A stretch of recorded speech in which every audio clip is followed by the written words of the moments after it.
السلام علیکم ورحمۃ اللہ وبرکاتہ نحمدہ ونصلی علی رسولہ الکریم اما بعد۔ میں نے ایک جگہ واقعہ پڑھا کہ کوئی پہنچے ہوئے شخص تھے جن کے پاس ایک خاص کرامت تھی۔ وہ یہ تھی کہ وہ جس چیز کو ہاتھ لگاتے وہ سونے کی بن جاتی۔ ان کی یہ کرامت کی خبر اڑتے اڑتے ایک انتہائی غریب آدمی تک پہنچ گئی۔ وہ بڑا پریشان حال تھا۔ وہ ڈھونڈتے ڈھونڈتے ڈھونڈتے اس پہنچے ہوئے شخص تک پہنچ گیا۔ اس وقت وہ صاحب جو تھے وہ کہیں واک کر رہے تھے، پہاڑوں پہ کہیں واک کر رہے تھے۔ وہ پیچھے پیچھے ان کے چلتا گیا، ان کو احساس ہوا میرے پیچھے کوئی ہے۔ انہوں نے پوچھا، پیچھے مڑ کے دیکھا تو اس شخص کو دیکھا، ہاں بھائی کیا مسئلہ ہے آپ کو؟ کہنے لگا بابا جی مجھے پتہ چلا ہے کہ آپ بڑے کرامت والے آدمی ہیں، آپ جس چیز کو ہاتھ لگاتے ہیں وہ سونے کی بن جاتی ہے۔ تھوڑی مہربانی کریں، میں بڑا غریب آدمی ہوں، میرے بچے بڑی غربت کی زندگی گزار رہے ہیں، تو یہ ایک پتھر ہے، اس کو سونے کا بنا دیں۔ بابا جی نے ہنستے ہوئے پتھر پہ ہاتھ رکھا اور وہ سونے کا ہو گیا۔ اس کے بعد بابا جی اپنی واک میں دوبارہ لگ گئے۔ تھوڑی دیر کے بعد ان کو احساس ہوا کہ وہی شخص ان کے پیچھے پیچھے چل رہا ہے۔ انہوں نے پھر مڑ کے دیکھا، بیٹا کیا ہوا، کیا مسئلہ ہے؟ تو بابا جی بات یہ ہے کہ مجھے ایک خواہش ہے کہ مجھے اتنا مال آ جائے کہ میرے بچوں کو کوئی پریشانی نہ ہو، تو بابا جی تھوڑا سا مجھے سونا اور کر دیں۔ وہاں ایک چٹان تھی قریب میں، بابا جی نے اس کو ہاتھ لگایا، وہ چٹان بھی سونے کی بن گئی۔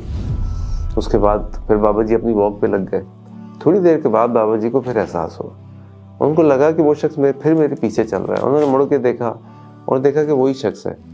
تو پھر انہوں نے مڑ کے کہا، بیٹا اب کیا مسئلہ ہے؟ انہوں نے کہا بابا جی ایک خواہش ہے، خواہش یہ ہے کہ میں دنیا کا سب سے امیر آدمی بننا چاہتا ہوں۔ تو اس نے کہا بابا جی تھوڑا سا کرم کر دیں اور مجھے کچھ ایسی دولت دے دیں کہ میں دنیا کا سب سے امیر آدمی بن جاؤں۔ بابا جی ہنسنے لگے، وہ سارا پہاڑ جو ہے وہ سونے کا بن گیا۔ اس کے بعد بابا جی اپنی واک پہ پھر لگ گئے۔ تھوڑی دیر بعد ان کو احساس ہوا کہ وہ شخص پھر میرے پیچھے چل رہا ہے۔ انہوں نے پھر مڑ کے دیکھا، اس کو دیکھا، وہ وہی شخص تھا۔ اس نے کہا اب کیا مسئلہ ہے؟ اس نے کہا بابا جی ایک ریکویسٹ ہے۔ ہاں بھائی کیا ریکویسٹ ہے؟ بابا جی آپ کا ہاتھ چاہیے۔ تو یہ جو انسان کی خواہش ہے نا، اور یہ تو چلتی رہے گی، یہ کبھی ختم نہیں ہوگی جب تک کہ انسان خود اس دنیا کی حقیقت کو نہ سمجھ لے کہ اس دنیا کی حقیقت کیا ہے۔ اللہ کے نبی صلی اللہ علیہ وسلم نے ایک دفعہ اپنے صحابہ سے پوچھا، تم میں سے کون ایسا ہے جس کو اپنے مال سے زیادہ اپنے وارثین کے مال سے محبت ہے؟ صحابہ نے کہا اللہ کے نبی صلی اللہ علیہ وسلم ہم سب کو تو اپنے مال سے محبت ہوتی ہے۔ اللہ کے نبی صلی اللہ علیہ وسلم فرمایا تمہارا مال تو صرف اتنا ہے جو تم نے کھا کر ختم کر دیا، پہن کر بوسیدہ کر دیا، اور جو تم نے اللہ کے راستے میں صدقہ کر دیا، باقی جتنا مال ہے یہ سب تمہارے وارثین کا ہے۔ بات یہ ہے کہ دنیا جو ہے نا، it's a very beautiful deception, a very lovely deception. اور اللہ تعالیٰ بار بار قرآن کریم میں ہمیں اس بات کا احساس دلاتے ہیں، ہمیں وارن کرتے ہیں، ہمیں سمجھاتے ہیں۔ جیسے اللہ تعالیٰ نے سورہ فاتر میں فرمایا ان وعد اللہ حق، اللہ کا وعدہ سچا ہے۔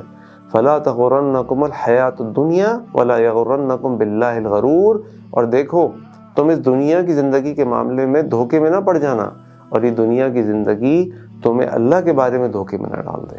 اور اللہ کے بارے میں دھوکہ یہ ہے کہ انسان اس بات کو بھول جائے کہ اس نے اللہ کے آگے جا کر کھڑے ہونا ہے، اس نے اللہ کے سامنے اپنے تمام اعمال کا حساب کتاب پیش کرنا ہے۔ اور دنیا کا دھوکہ یہ ہے کہ انسان یہ سمجھے کہ اس نے کبھی نہیں مرنا، اس نے کبھی نہیں مرنا۔ اور حقیقت یہ ہے کہ اگر آپ دنیا کے لوگوں کی طرف دیکھیں تو ایسا ہی لگتا ہے کہ ان کے جو چال و ڈھال ہے، ان کی جو شوق ہیں، ان کے جو معاملات ہیں، کہ شاید انہیں کبھی مرنا نہیں۔ ہم تو روز لوگوں کے جنازے پڑھتے ہیں، روز لوگوں کو کندھوں پہ اٹھاتے ہیں، روز لوگوں کی دنیا کے جانے کی خبریں سنتے ہیں۔ وہ آدمی چاہے چھوٹی عمر کا ہو، بڑی عمر کا ہو، بوڑھا ہو، جوان ہو، ہر قسم کے لوگ ہمارے سامنے اس دنیا سے اللہ کے سامنے رخصت ہو رہے ہوتے ہیں۔ یہ جو اللہ تعالیٰ قرآن کریم میں ہمیں کہتے ہیں نا کل نفس ذائقۃ الموت، یہ ہر نفس نے موت کا مزہ چکھنا ہے۔ جو شخص اس دنیا میں آیا ہے وہ واپسی کا ٹکٹ لے کر آیا ہے۔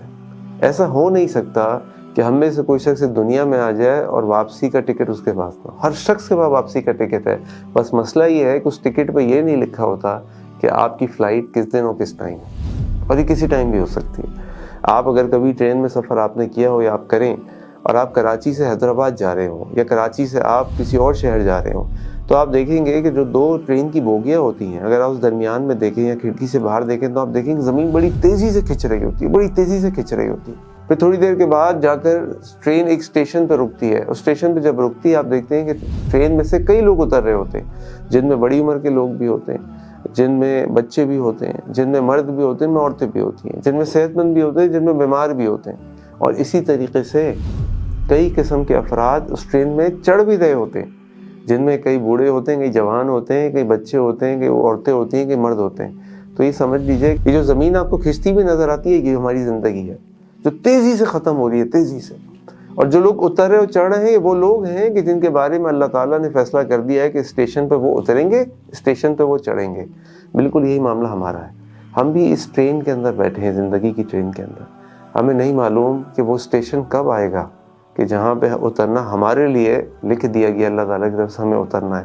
تو اس سے پہلے کہ وہ اسٹیشن آئے اپنی زندگی کی تیاری کر لیں. دس دنیا از اے بیوٹیفل ڈسیپشن. اپنے آپ کو ڈسیپشن سے بچائیں اور زندگی کی حقیقت کو سمجھیں تاکہ اللہ تعالیٰ کے ہم سرخرو ہو جائیں. اللہ تعالیٰ سے دعا ہے کہ اللہ تعالیٰ ہمیں اپنی اس زندگی کے اندر اپنی آخرت کی تیاری کی توفیق عطا فرمائے، کیونکہ الیوم عمل ولا حساب وغدا حساب ولا عمل. آج عمل ہوگا، کل حساب ہوگا، اور کل جب حساب ہوگا تو عمل نہیں ہوگا. اللہ تعالیٰ ہمیں اس دنیا میں عمل کرنے کی توفیق عطا فرمائے. السلام علیکم ورحمۃ اللہ وبرکاتہ.